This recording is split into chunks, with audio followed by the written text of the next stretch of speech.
name is Angela Nketiaa Opare, and I'm with Fidelity Corporate Toastmasters Club. I joined Toastmasters officially in 2019, but properly in 2020.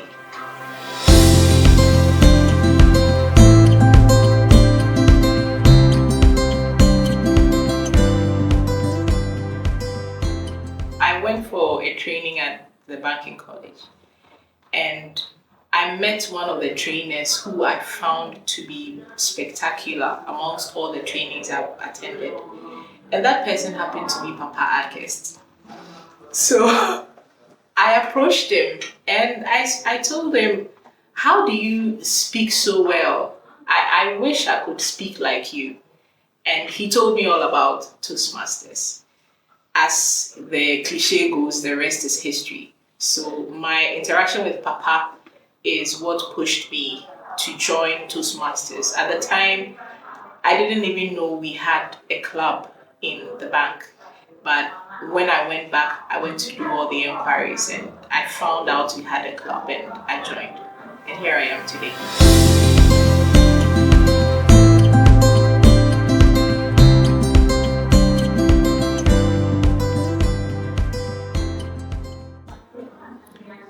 It must have been about a year after I joined. Generally, I thought I may not have been too bad when it came to public speaking, but I realized that I lacked a little bit of finesse and a little bit of structuring when it came to speaking in public. So it must have been about a year after I joined when I realized the meetings I was moderating, I started moderating them better. I was given other opportunities within the bank to moderate other programs.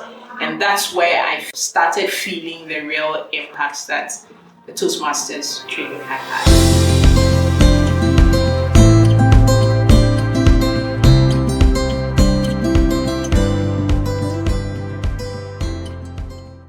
There was a project I worked on which made me obtain some feedback from the people that I work with in a leadership position.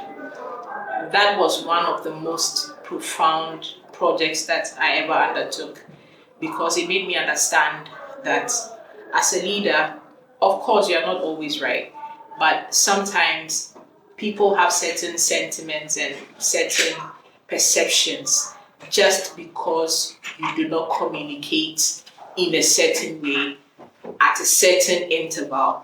You don't wait to provide feedback at the end of the year when appraisals are going on. And one of the greatest inputs that I obtained was on that kind of regular and consistent communication. And ever since that, I've incorporated that in every leadership role I've found myself in. It's been quite helpful.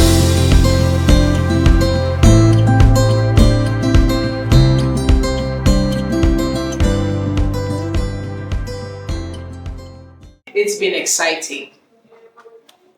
It's been daunting at times, especially when I served as club officer. And it's been fruitful. So exciting, daunting, but fruitful.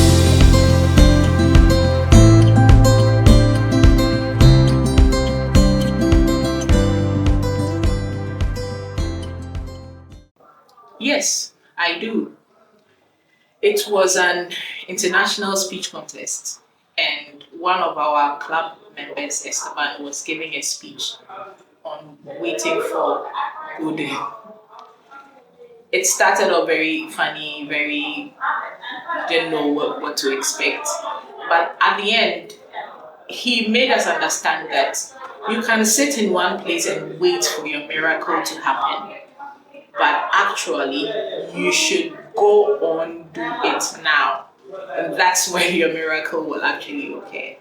So that speech made me understand. I had heard it a number of times, but the final time that I heard it made me realize that there was a lot I wanted to do, but I had not taken the step to do those things. Because of that, I started writing articles for the newspapers, something I had always wanted to do. And I realized that I needed to take a step. So that's one of many things that I have started taking steps towards achieving.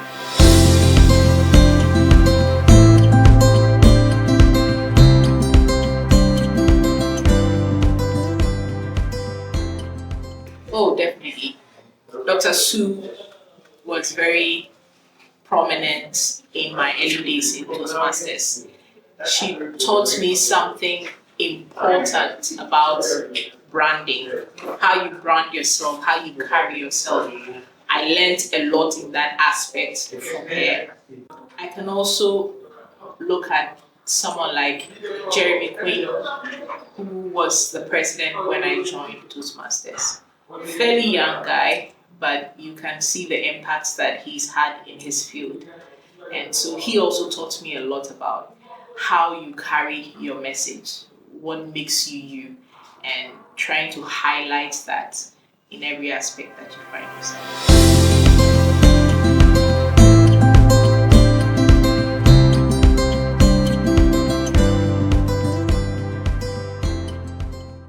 My husband gets a lot of feedback from me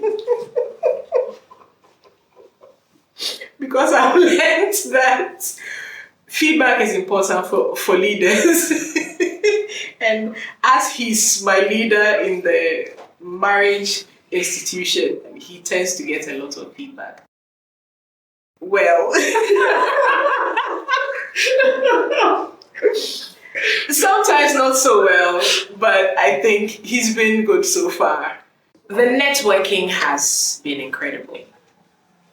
There are a number of times when I've needed something to be done, and I've just picked up the phone and called someone. In the same way, people have called me several times to request for some kind of assistance or some kind of professional advice. And I think in spite of everything we learn concerning communication and leadership, the networking has been very beneficial.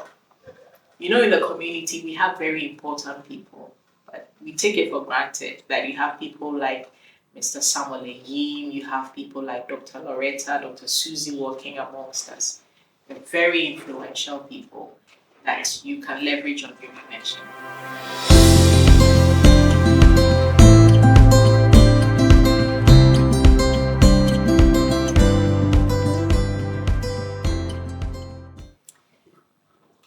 I would have told them a story, or I would tell them a story that a few years ago you wouldn't really have liked how I spoke or how I carried myself or how I led my team.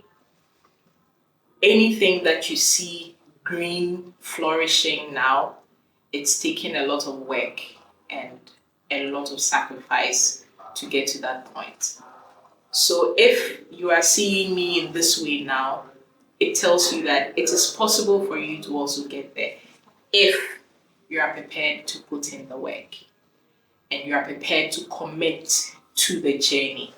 So I would sell myself as the final product, but the instrument that got me to that final product has been the Toastmasters journey, and I'll definitely recommend it for anyone.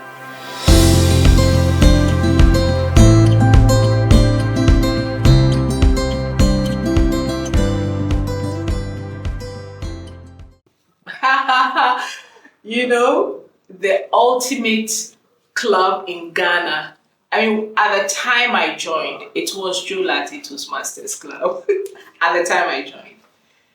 But of course, Fidelity has come to overtake. And definitely, I've had opportunities to work with Accra Toastmasters Club and also Stanbic Heights Toastmasters Club. So these clubs have been some of the clubs that I've interacted most with along the line.